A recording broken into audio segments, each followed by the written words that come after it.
Charlar un poco de las variantes en la tercera fase del contraataque. Vamos a hablar de 7 ejemplos, uno libre, 6 combinaciones muy simples para que podamos utilizar nuestros equipos. También se podrían utilizar movimientos de ataque de nuestra sistemática, pero bueno, eso ya sería muy particular. Así que bueno, arrancamos. Ahora vamos a ver un ejemplo de juego libre, que es simplemente aprovechar posibles desbalances en la defensa. En este caso, como pueden observar, en esta zona central, la número 11 no llega a ayudar y el lateral derecho aprovechando el 1 contra 1 para poder entrar. Es un ejemplo de juego libre que simplemente tratando de aprovechar posibles desbalances que tenga la defensa. Bueno, ese fue el primer ejemplo de juego libre de Angola. Tratamos de hacer ejemplos muy cortos para ir rápido y poder seguir. Ahora vamos a ir a Italia. En este caso vamos a ir viendo un cruce lateral-lateral. Ahora vamos a ir analizando detalladamente algunas pequeñas cosas. Bueno, inicia el lateral derecho, que es derecho de mano. Obviamente para tratar de aprovechar el primer cruce y tratar de lanzar. Una vez que deja el balón al lateral izquierdo, trata de bloquear la salida del tercero. Seguramente el lateral izquierdo podría haber atacado un poquito más para aprovechar ese hueco en zona central para lanzar. Al final no sucedió, dio en continuidad y el pivot corrió por detrás de la espalda del segundo para poder resolver con el pase lateral. Seguimos en Italia con una otra situación, un apoyo con el pivot de parte del central, más una situación de doble cruce.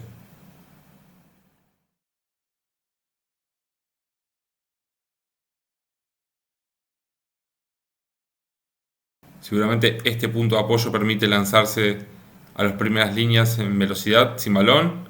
El pivot cambia después de posición. Inicia el central tratando de arrastrar un tercero. El lateral derecho de la jugadora es derecha de mano, por lo cual en este caso decide no lanzar y buscar un segundo cruce. Arrastra al otro tercero, que seguramente no tendría que haber salido acompañado viendo la trayectoria del lateral derecho, ¿no? Pero bueno, acompaña y después de ese cruce se produce ese desbalance que permite al lateral izquierdo de lanzar con comodidad, a pesar de que, como vemos ahí, hay un bloqueo. Ahora nos toca Alemania, un desmarque del pivot desde zona central hacia 1-2. En esta situación vamos a ir viendo como el pivot que inicia 3-3 se va a ir desmarcando ese exterior. Pueden observar que el segundo y el tercer defensor están altos, por lo cual se puede desmarcar por detrás. Ahí se podría haber jugado una situación de 2 contra 2 si el lateral izquierdo hubiese capaz recibido un poquito más adelante. En este caso decide atacar por el medio y bueno, acá la situación decidió de lanzar, pero si daba continuidad también había un posible 3 contra 2, por lo cual seguramente un pivot muy abierto nos puede dar muchas posibilidades de juego por el medio. Si este lateral en vez de venir para el medio hubiese atacado por el exterior, seguramente acá podría haber quedado un 3 contra 3 con muchísimo espacio. También es de observar la profundidad de estos terceros defensores.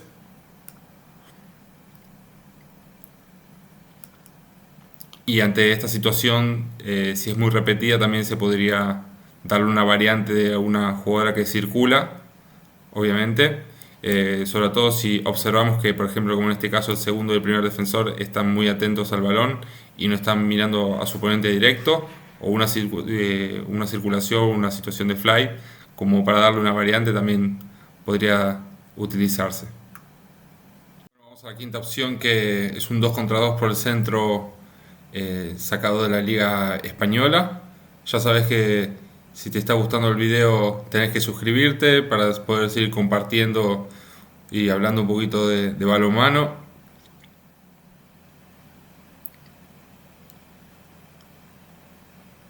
Bueno, acá vamos a ver una situación de 2 contra 2 donde el pivot inicia abierto 2-3 y se va a desplazar para jugar ese 2 contra 2 con el central. Vamos a ver otra situación. Vamos a ver el pivot bien abierto y cómo inicia a desmarcarse. Obviamente el tercer defensor trata de dificultar la carrera. Obviamente que en ese desbalance hunde al tercer defensor y seguramente va a facilitar un poquito la situación de 1 contra 1, ¿no? Ya que si viene superado, automáticamente se pueden crear situaciones no solo de riesgo para gol, sino también de penales. La misma situación, al contrario, como dijimos ahí, esa corrida del pivot, ese desmarque hace que la defensa se hunda y en 1 contra 1 se podría superar. También puede suceder que el pivot, como una variante, ¿no?, a la misma situación, se queda abierto y a partir de ahí se juega el 1 contra 1 y se quiere superar numérica para una parte o para la otra, siempre que haya superado el suplente directo, ¿no? La sexta situación que vamos a analizar es una situación de doble pivot de la Liga de Portugal. En este caso, el que va a doble pivot es el lateral izquierdo. En este caso vamos a ir viendo una situación con un desdoble de un lateral que va a ayudar a hundir la defensa. Vemos los dos pivot 2 y 3.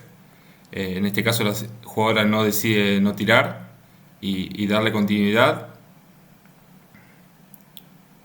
Después los dos pivot están entre 1 y 2. Seguramente abre mucho el centro de defensa. El lateral decidió tirar, pero como podemos ver en esta situación, también tenía la continuidad, ¿no? Por lo cual este tipo de trabajo con doble pivot podría ayudar a hundir la defensa. También esta jugadora podría atacar para el medio para fijar al otro tercero y crear un 3 contra 2 por la parte exterior. Podría jugar 2 contra 2 con su pivot, por lo cual habría diferentes situaciones para aprovechar. Después cada uno lo puede desarrollar a su gusto, dependiendo de las características de las jugadoras que tenga. Bueno, la última variante es un ataque con 7 de un equipo de Suiza, Thun, en un partido de Challenge Cup contra el Málaga. Bueno, en este caso podemos ver que el arquero, después de pasar el balón, se va al cambio. El equipo está atacando con doble pivot y a partir de ahí de la continuidad tratan de crear la superioridad numérica, ¿no? Vamos a verlo nuevamente. El arquero se va al cambio, entra un lateral, hay un pequeño cruce y a partir de ahí el central que fija a un tercero y se crea el 3 contra 2. Por lo cual también los equipos que defienden con 2 pivot podrían correr y entrar otro jugador ahí en el lateral para poder crear rápidamente a superioridad numérica. Esta es la manera fácil que tienen ellos del 7 contra 6. Este equipo también tuvo otras variantes un poquito más complicadas, pero bueno, en este video estamos tratando de buscar soluciones muy simples. Bueno, estos son los 7 ejemplos que quería compartir. Obviamente son 6 movimientos simples y una situación libre. Cada uno puede utilizar lo que más se adapte a su equipo. Si puede buscar lanzamiento porque tiene tiradores, si hay como las situaciones de cruce, o si prefiere más del 1 contra 1 puede utilizar el desmarque del pivot para abrirse. Bueno, cada uno con estas opciones tiene que adaptarla a su equipo, ¿no? Bueno, dejen en los comentarios si atacan de manera libre, si utilizan la sistemática, si utilizan movimientos simples como los que hemos visto. Si no lo utilizan también, porque hay entrenadores que prefieren no utilizarlo porque a veces se pierden balones, por lo cual no lo utilizan en esta tercera fase del contraataque. Así que bueno, nada, dejen los comentarios y sigamos intercambiando para seguir preparándonos para lo que viene.